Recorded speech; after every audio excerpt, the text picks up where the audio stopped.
Assalamualaikum warahmatullahi wabarakatuh. Tabi pun, halo, apa kabar siswa-siswi kelas 7? Semoga selalu dalam keadaan baik dan dalam kondisi yang sehat. Selamat datang dalam pembelajaran seni budaya bersama Pak Juna.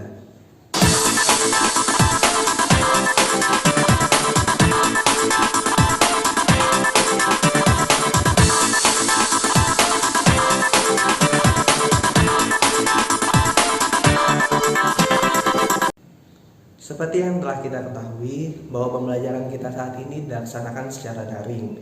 Meskipun begitu, Bapak harap kalian siswa-siswi tetap semangat dan terus berusaha melakukan yang terbaik dalam pembelajaran. Begitupun dengan Bapak Ibu Guru. Bapak Ibu Guru akan terus memberikan yang terbaik bagi siswa-siswi dalam pembelajaran meskipun saat ini pembelajaran kita dilaksanakan secara daring. Siswa dan guru juga harus menjalin kerjasama yang baik. Salah satu contohnya yaitu guru memberikan materi pembelajaran dan juga tugas, dan siswa harus mengerjakan tugas tersebut. Jangan sampai siswa menyepelekan tugas-tugas dan materi yang telah diberikan oleh guru. Apabila siswa mengalami kesulitan dalam pembelajaran atau terdapat kendala-kendala, silahkan beritahukan kepada guru mata pelajaran ataupun guru kelas agar tidak terjadi kesalahpahaman dan terjalin komunikasi serta kerjasama yang baik. Selama anak-anak di rumah, tentunya seluruh aktivitas dan kegiatan yang dilakukan selalu dalam pengawasan orang tua. Oleh karena itu, anak-anak Bapak yang baik, Bapak harapkan anak-anak mematuhi dan menghormati orang tua. Karena tentunya orang tua selalu menginginkan yang terbaik untuk anak-anaknya. Selama di rumah, di sela-sela waktu belajar kalian, diharapkan anak-anak bisa membantu pekerjaan rumah. Contohnya, membereskan tempat tidur sendiri, menyapu rumah, membersihkan halaman rumah, menyiram tanaman. Kemudian kalian juga bisa melakukan pekerjaan seperti mencuci pakaian kalian sendiri. Mulailah dari sekarang untuk belajar mandiri dan bisa membantu orang tua dari hal-hal yang kecil agar kita menjadi anak yang baik dan berbakti pada orang tua.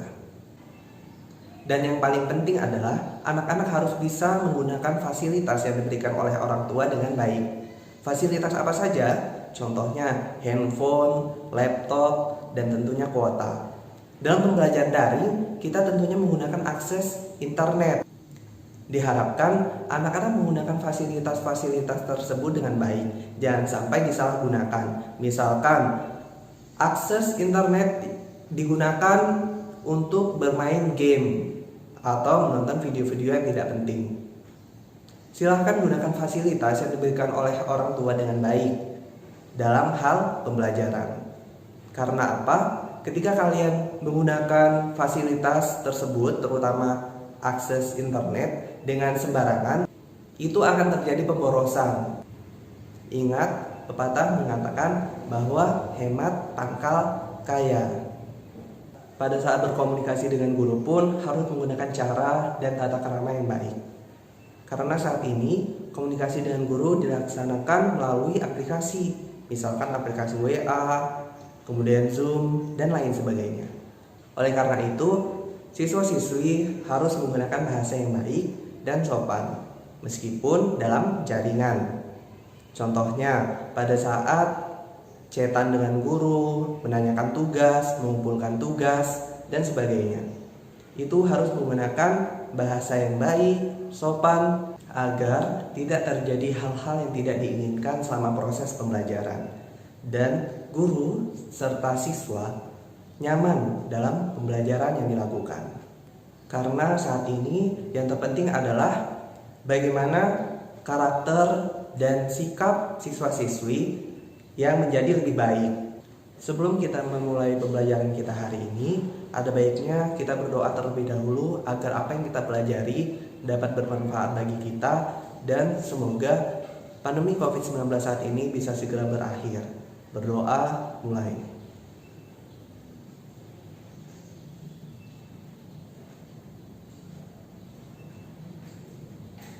Berdoa selesai. Nah, materi kita saat ini yaitu menggambar ragam hias. Silakan siapkan buku cetak seni budaya, buku tulis. Silakan simak video pembelajaran, pahami materinya. Silakan catat hal-hal yang penting. Sebelum memulai pembelajaran, Bapak akan menjelaskan kompetensi dasar pada pembelajaran kita kali ini. Yang pertama yaitu memahami prinsip dan prosedur menggambar flora, fauna, dan bentuk geometrik menjadi ragam hias. Yang kedua, menggambar flora, fauna, dan bentuk geometrik menjadi ragam hias. Selanjutnya yaitu tujuan pembelajaran. Siswa diharapkan dapat mengapresiasi dan berkreasi seni rupa, yaitu menjelaskan keragaman pada ragam hias Indonesia, mengidentifikasi keunikan ragam hias Indonesia, mengeksplorasi ragam hias flora, fauna, dan geometris dalam bentuk gambar, mengomunikasikan hasil karya ragam hias baik secara lisan maupun tulisan. Langsung saja ke materi, menggambar ragam hias. Flora dan fauna di Indonesia sangat kaya dan beragam.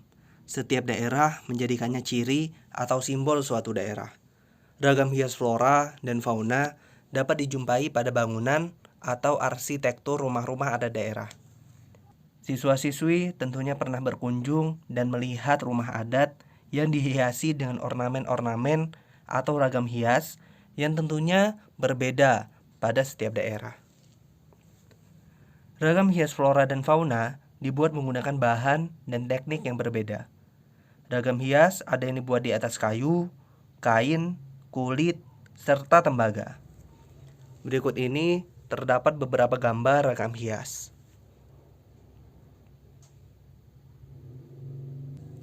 Pengertian ragam hias.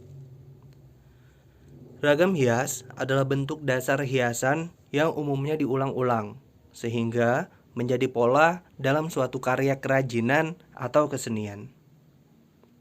Ragam hias juga sudah berkembang sejak zaman prasejarah. Ragam hias di Indonesia dipengaruhi oleh faktor lingkungan alam, flora dan fauna, serta budaya dari masing-masing daerah. Oleh karena itu, ragam hias di Indonesia sangat kaya, karena setiap daerah yang ada di Indonesia memiliki ragam hias yang mencirikan ciri khas dari daerah tersebut. Pola ragam hias. Bentuk ragam hias umumnya memiliki pola atau susunan yang diulang-ulang. Yang pertama ada pola gambar teratur. Memiliki ukuran pola yang sama, tentunya memiliki bentuk yang sama. Selanjutnya yaitu pola ragam hias tidak teratur. Ragam hias ini dibuat lebih ekspresif dan dinamis. Bisa diperhatikan perbedaan pada pola gambar teratur dan pola ragam hias tidak teratur pada gambar yang dicontohkan. Selanjutnya yaitu motif ragam hias dan teknik menggambar ragam hias. Yang pertama yaitu motif ragam hias flora atau biasa disebut dengan vegetal. Motif flora atau vegetal mudah dijumpai pada barang-barang seni seperti batik, ukiran, kain sulam, kain tenun, dan bordir. Teknik menggambar ragam hias flora. Ragam hias dapat diambil dari objek daun tunggal, lalu dapat distilasi sesuai dengan imajinasi dan kreativitasmu. Menggambar objek daun tunggal dapat dilakukan dengan beberapa tahap. Yang pertama, buatlah pola ragam hias yang akan digambar. Perhatikan komposisi pola ragam hiasnya. Yang kedua, tetapkan letak objek gambar pada tempat yang sudah ditentukan. Bisa dilihat pada gambar yang telah dicontohkan. Dan yang ketiga, lengkapi gambar dengan pensil warna. Selanjutnya yaitu ragam hias fauna atau disebut juga dengan animal. Bentuk motif fauna dapat dibuat berdasarkan berbagai jenis binatang. Misalnya burung, gajah, cicak, ikan, dan ayam. Ada banyak sekali motif ragam hias fauna yang menjadi ciri khas dari suatu daerah. Contohnya, burung cendrawasih di Papua, komodo di Nusa Tenggara Timur, dan gajah di Lampung. Teknik menggambar ragam hias fauna. Ragam hias fauna bisa digabung dengan ragam hias flora atau hanya sejenis saja. Maksudnya digabung dengan ragam hias flora, contohnya misalkan ada seekor burung yang sedang hinggap di dahan pohon. Berarti dalam gambar tersebut terdapat fauna yang digabungkan dengan ragam hias flora. Jika hanya sejenis saja, berarti dalam gambar tersebut hanya terdapat ragam hias fauna. Dalam menggambar ragam hias fauna, ada beberapa tahapan yang bisa kita lakukan. Yang pertama, kita harus menentukan jenis fauna yang ingin digambar. Kemudian, kita membuat pola gambar ragam hiasnya. Selanjutnya, kita bisa memberikan garis untuk menghias bagian-bagian dari tubuh fauna, seperti contoh gambar yang kedua. Dan yang terakhir, kita bisa menyelesaikan dengan mengisi bidang-bidang dengan warna yang menarik. Nah, seperti ini. Dan ini contoh berikutnya. Dan ini hasilnya. Selanjutnya yaitu ragam hias geometris. Ragam hias geometris merupakan motif hias yang dikembangkan dari bentuk-bentuk geometris, yang kemudian digayakan sesuai dengan selera dan imajinasi pembuatnya. Teknik menggambar ragam hias geometris. Ada yang tahu apa sih itu geometris? Ragam hias geometris dapat dibuat dengan menggabungkan bentuk-bentuk geometris. Nah, bentuk geometris misalnya bentuk segitiga, segi empat, lingkaran, garis silang, zigzag, dan lain sebagainya. Beberapa tahapan dalam menggambar ragam hias geometris. Yang pertama yaitu membuat ukuran pola bidang gambar geometris. Dapat dilihat seperti contoh gambar berikut. Selanjutnya yaitu membuat gambar geometris. Dan yang terakhir, mewarnai ragam hias geometris. Selanjutnya yaitu motif ragam hias figuratif. Bentuk ragam hias figuratif berupa objek manusia yang digambar dengan mendapatkan penggayaan bentuk. Teknik menggambar ragam hias figuratif. Motif hias ini misalnya digunakan pada karya tekstil maupun karya kayu yang dibuat dengan teknik menggambar atau mengukir. Motif manusia biasanya ditemukan di Jawa, Bali, dan Papua.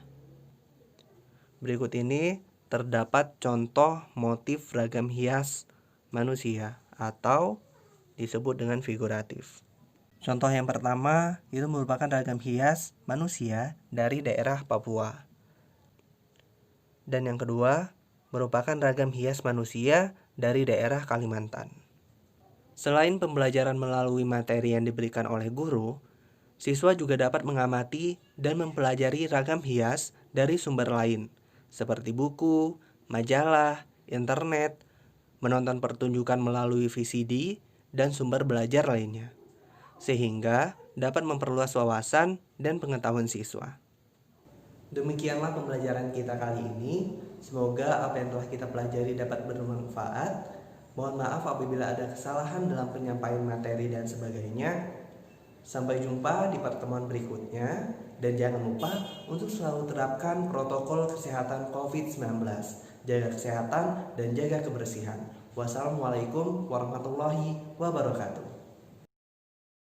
Anak-anakku tersayang, kita harus disiplin dalam menerapkan protokol kesehatan di masa COVID-19 agar kita bisa melindungi diri sendiri, keluarga, dan juga lingkungan. Dengan cara selalu menggunakan masker, rajin mencuci tangan dengan sabun dan air yang mengalir, menjaga jarak, dan menghindari kerumunan. Tetap semangat dan berdoa agar pandemi ini segera berakhir dan kita bisa melaksanakan aktivitas kita kembali normal.